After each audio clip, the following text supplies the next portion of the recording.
Welcome back to class 19 and some additional examples. This is problem 5, 114 from the 9th edition of the Borgnacki. A combination of heat engine driving a heat pump takes waste heat at 50 degrees Celsius as a source right here. So they're taking this waste heat and rejecting and putting it into to the heat engine, right?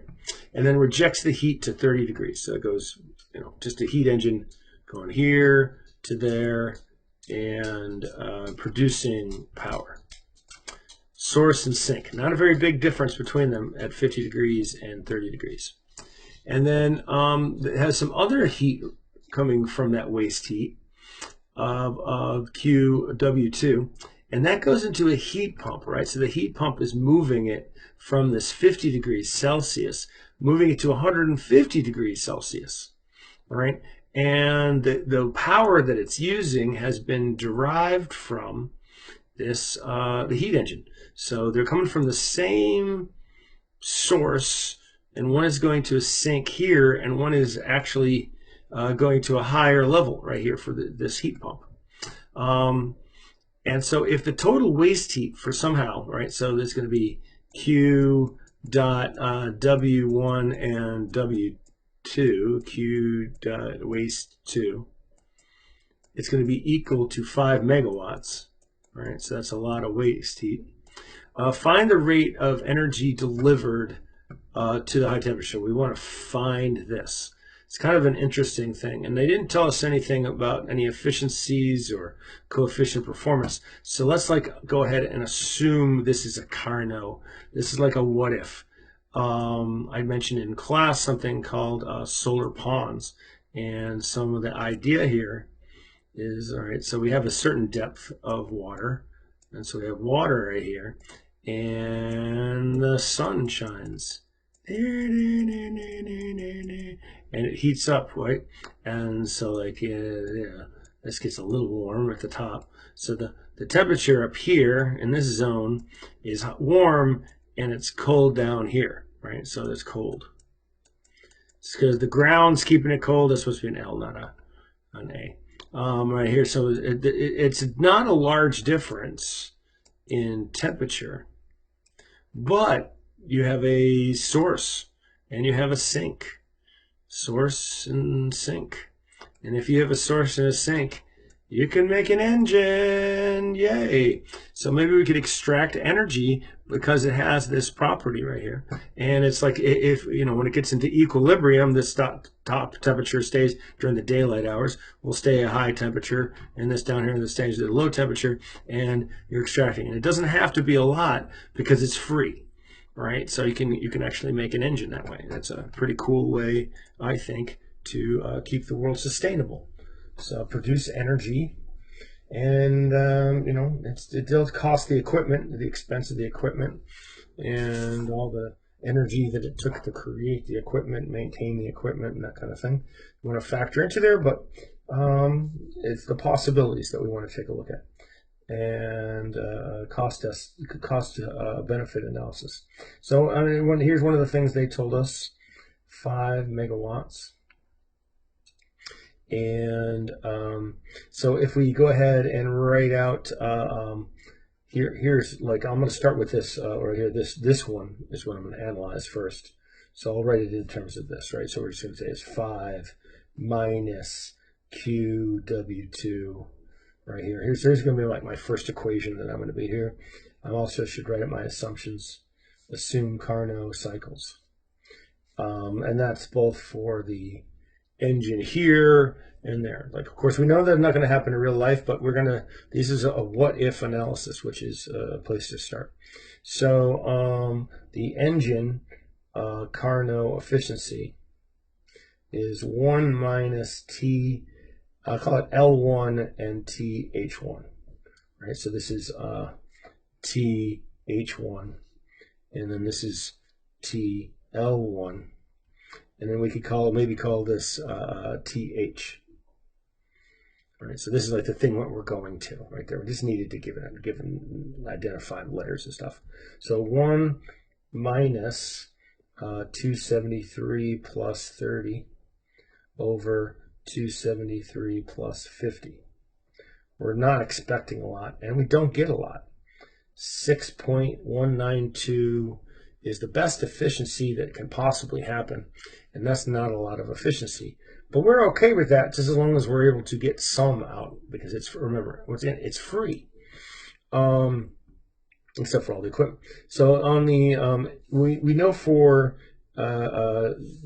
also for a thermal efficiency that we have this going on right here, and so this is the waste heat 1.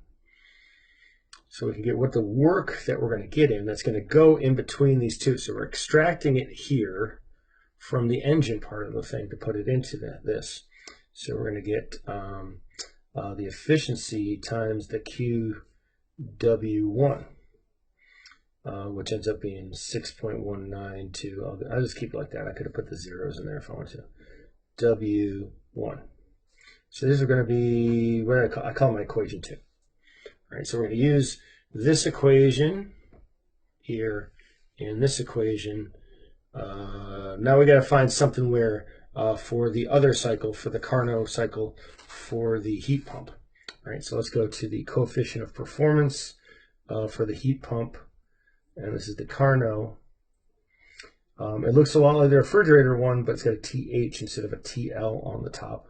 There you go, TH minus TH1. Right, so there's usually an L, but remember that we're going from here to there, right? So this would usually be the low. I decided not to call this low. We call this we could call this TL1 till that's no, not 1, 2, right? Duh, because that's the low one. This is now considered the low one when it comes to the heat pump.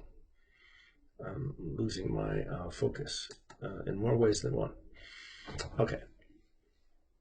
So let's just put the thing in here. This is going to be our 150 degrees, right? So 273 plus 150 degrees, and 273 plus 150. Did I say 250? I think it's 150.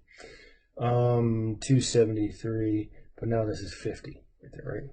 We have a maximum coefficient of performance of 4.230. It's actually not terribly bad because we're going from 150 degrees and 50 degrees, so we do have a 100 degree difference. That's not so bad. I'm just looking at the thing right there. Is that okay? Yeah, I think it's okay. And where are we at? Okay, so in a real machine or in any heat pump, we know that we have Q.H. It's going to be equal divided by this is going to be what we're going to want to find. Now we don't know W and we don't know this right here, but we do know for a cycle or for a system, if we come back up to here, I didn't write it anywhere, that what we would say, we went Q dot H is going to be equal to W dot plus Q dot W2 dot, right? We could write that in there. We know that this right here is going to be a combination of this coming in and that coming in. It's the conservation of energy. And so we'll write W dot plus Q dot W2 over W dot. And I'm going to rearrange this because this is going to be set to this. And I'm going to have my third equation. Now I guess I'll do it. I'll do it right here. Okay, so I'll say that 4.230 is going to be equal to, multiply this times that. I'll go ahead and just do this in one step. Boom, equals W dot plus QW dot 2. Boom. And so what we find out is W dot is going to be 0.3096 times Q W2 dot W2. And that's going to be equation 3. So I could combine 1, 2, and 3. And so let's see where I want to go. I want to write that anywhere that I see Q1, I'm going to replace this. So I'm going to put this guy here. I'm going to go 0.06192 and W1 right in here. I'm going to replace that with times 5 W2. 5 minus Q dot W2, and set that equal to the thing I just found, which is 0.3096 QW2. And now I can find QW2 is going to be a meager 0.8333 kilowatts. And we know that the total of them is going to be 5. So we know that you could just subtract 5 from this from 5. 4.1667 kilowatts is how much so these together are 5. That's what we're told. And then the power that was being generated by the heat engine part, all we need to do for that is to come back to here and just say there's going to be 0.3096 times this. So it's not a large amount, 0.258 kilowatts. But you know, the thing that we ultimately wanted to do was to see how much heat we could put into this. Like there's some mission where we want to put heat into that, and we already had this and had that. So let's see how much heat we can put into this thing. So we're going to have a QH is going to be W dot plus QW2. So we end up getting 1.091 kilowatts is how much we're able to move, right? So it says if the total is there, find the rate of heat delivered to the high temperature, and that's what that is. So it's sort of an interesting problem, and discusses, starts to introduce some of the philosophical maybe, or the tools, or this thing as a what if diagnosing machine. Or not machine, but a utility, the Carnot cycle, and these heat engines. What is possible? The what if, and then the next steps are definitely much more complicated, because we will be looking through different processes that are going to need to be going through in different types of equipment and inherent inefficiencies and as part of those.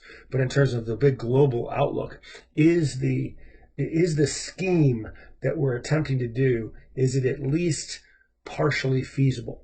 And then we have all these other details to work through, but we're engineers, and we're going to figure a way. If someone says, hey, I want you to try to accomplish this, the first answer is, that's cool, let me see, right? And not a definitive answer. You want to like investigate, try to figure it out. So let's go to one more example. I'm really tired. It's 8:52 at night on a Wednesday. See the next example.